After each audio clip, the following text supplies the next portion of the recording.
மக்களுக்கு எல்லா உண்மையும் தெரியும். மக்கள் எல்லாத்தையும் பார்த்துக்கிட்டு இருக்கிறாங்க.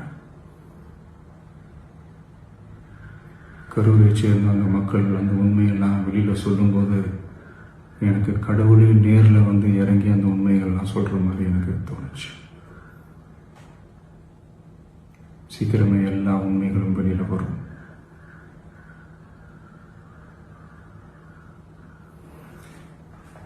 எங்களுக்கு தரப்பட்ட இடத்துல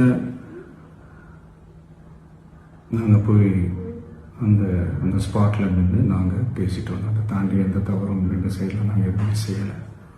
பட் இருந்தாலும் எங்கள் கட்சியை சேர்ந்த நிர்வாகிகள் தோழர்கள் மேலே எஃப்ஐஆர், அது மட்டும் இல்லை சோஷியல் மீடியாவை சேர்ந்த நண்பர்கள் தோழர்கள் அவங்க மேலே எஃப்ஐஆர்லாம் போட்டு இப்போ பிடிச்சிக்கிட்டு இருக்கிறாங்க.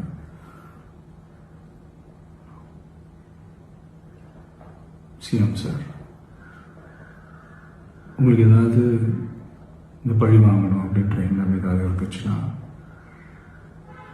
என்ன வேணாலும் பண்ணுங்க. அவங்க மேல கை வைக்காதீங்க. நான் ஒன்று வீட்டில் இருப்பேன், இல்லை நான் ஆஃபீஸில் இருப்பேன். என்ன வேணாலும் செய்யுங்க.